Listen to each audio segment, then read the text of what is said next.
Hey everybody, happy Sunday. I hope that wherever you are and whatever you are doing, I hope you are having an amazing weekend. If you are hearing chickens in the background, it's because Charlie and the girls, which sounds like a rock band, are just off camera thinking about going back into the coop because the sun is thinking about going away and it's getting cold and dark and it's raining a little bit, and I think they've had enough of frolicking in the garden and digging up my plants. Anyway, that is not what I want to talk to you about today. I want to talk to you about returning to work. I know, it's been pretty much 3 years since COVID transformed many of our lives. And I've been watching with sorrow as Diana, aka the physics girl, has been suffering with long COVID, and she's in a very bad place right now. If you've not watched the latest video on her channel, Simone Yurts did basically an update on what's been going on with Diana, and she's very ill, very sick because of long COVID. And I hope that we can eradicate COVID as quickly as possible, because it's just a horrible thing, and long COVID is no fun. Luckily, I've not suffered long COVID, although I had COVID a couple of times, and I'm not in a position where I want to go back and into large groups of people, which is kind of where I am with today's video. Are you back at work yet? I don't mean have you been out of work and then suddenly back into work. I mean, have you gone back to working in an office? Because there are many jobs that pre-pandemic people said, oh no, you can't possibly do that from home, that people now do from home using telecommuting, whether that is, as I do, with a satellite dish or a couple of dishes in my case on the roof of their home, or whether that is spending a couple of days in the office a week and then a couple of days at home. And although I don't think I've talked about it a huge amount, I'm actually quite fascinated with how far people have to travel to get to work, and what they do when they are at work and how they get to work. You know, for those who don't know, I grew up on a dairy farm. My dad was a dairy herdsman. He didn't own the farm, but he worked on the farm. And we were lucky in my very young years, and we lived in kind of the Waveney Valley. We lived a couple of miles from where he worked. But when we moved to Norfolk, where my mum still lives, we literally had, I think, probably less distance than the length of my garden for my dad to leave the house and then be at work. And so I was always kind of quite comfortable with the idea that you lived and worked in a very similar location. And it's only really since I graduated from music college that I even experienced the opposite, where you could spend hours and hours a day in a car traveling between different places of work. I used to be as my mum used to call it, in a very tongue-in-cheek way. My mum loves me and loved my job, but we used to call it being a very pathetic teacher, or peripatetic. So there was the homophone joke, or not really a homophone, but almost joke. And so I used to drive from school to school to school, teaching kids how to play oboe and saxophone and flute and clarinet and bassoon and all of that good stuff. And so I spent a lot of time in a car. I drove between schools. I have horrible memories of being held up at one school and then having to drive really quickly to the next school while eating my lunch on the road. God, please don't do what I did in my early years.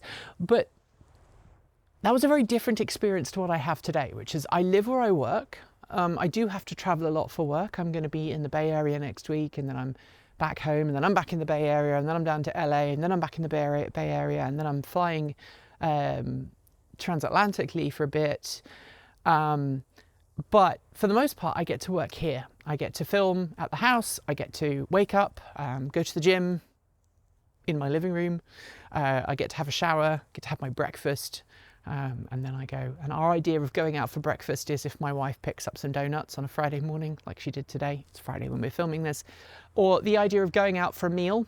We don't go out very often because we live in the middle of nowhere.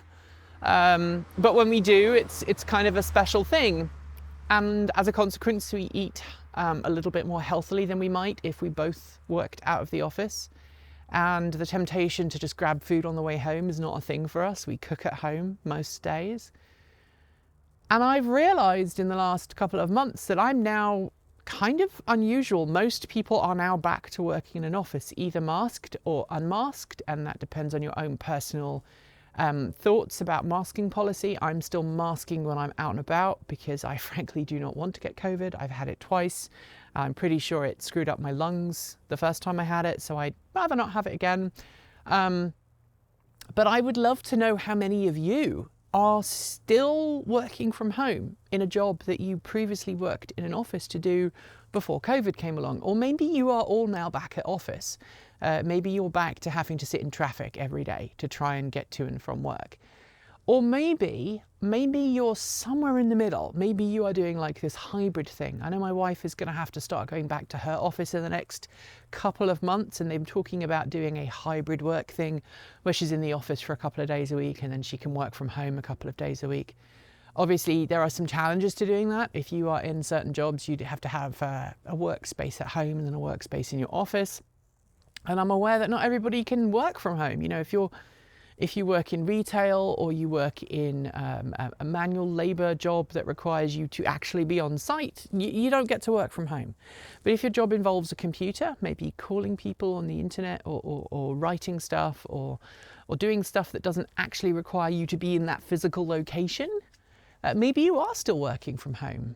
Or maybe you are working from the office and you now have a different attitude to travel. Maybe Zoom and all of these other communication tools have got you to a point where you've realized, do I really need to jump on a plane next week and travel for 8 hours to go and see someone for 1 hour to then jump on a plane and travel 8 hours back home? Most of the time, the answer is no. And again, when I can do what I need to do without traveling, I will do it remotely. The travel that I've got coming up, including the transatlantic trip, unfortunately, I can't virtually be there. I have to actually be in the place and experience the thing that I'm going to do. But for the most part, yeah, if I can virtually do something, I'm going to do it virtually because I'm middle-aged. I haven't got time for that anymore. That doesn't mean I don't enjoy traveling, because I do very much enjoy traveling, but I'm very much cognizant of the emissions and everything else that goes with it. So tell me on Discord or on Mastodon or in our Patreon group if you are still working at home, or whether you've gone back to work in an office or at your previous place of work, or maybe you're doing something in the middle. I would love to know your thoughts. As I say, let me know using one of those methods. And by the way, if you were watching this video going, wait, they've turned off the comments. Yeah, we turned off the comments last week because the amount of hate we were getting from people was just taking up a lot of our time, and it was bringing me and everybody else on the team down. Well, like we were ready to close the channel. I think I'm pretty close to saying that. I was ready to not be alive from time to time. Which at the time was, I felt I had no outlet and I couldn't speak to anybody. It was very dark. But turning off comments has done it. Chickens are doing unmentionable things in the chicken coop. I do apologise. Anyway, that is it for today. If you liked it, you know what to do. Feel free to tip us with a super thanks. The comments are open for your thoughts, as is our Discord chat room. There is a link below. If you want more, subscribe, hit the bell and follow the links to support us with a YouTube membership or a Patreon subscription. You'll also find links to Ko-fi, Bitcoin and our swag store. And do check us out on Mastodon. It's so wonderful seeing so many of you signing up for Mastodon just so you can talk to us. Gives me the warm fuzzies. Scrolling up my right is the list of amazing charged up supporters, and shout outs go out to our self-driving tier supporters: Mike Weeder, Tony Moss, Linda Irish, Sean Tucker, Patrick Boyarski, Paul Nelson, Chris Maxwell, Brian Newton, Michael Goad, Bennett Elder, Andrew Martin, Pedro Mora, Pinheiro, Brophy Wolf, Chris and Michael Johnson, Tesla in the Gong, Dan Blair, Peter Dillinger, Gordon C, Stephen O'Donoghue, Carl Hodgson, Anthony Coates, Regine Fellows, Denny Hyde, Chris Asentar and Jim Burness. Finally, out of this world thanks to our top tier supporters. There's a truck there reversing, I don't know why. They are Robert Flannery, CPU Freak 101, Andrew Glenn, JP Fagerback, Joe Bresney, John Lyons, Rory Litwin, Kevin Boroughbridge, Dave Kitchen, Aaron Hahn, Laura Reynolds, Marcel Ward, Matthew Drobnak, Paul Conway, Reggie Watts, Will Grayland, Ellery Hansley and Ian. I'll be back soon with more awesome content, as will the rest of the team. I'm not actually here next weekend, so I don't know what I'm going to do with the Sunday Musing and Chicken and Garden. I'll figure it out. Until then, keep evolving.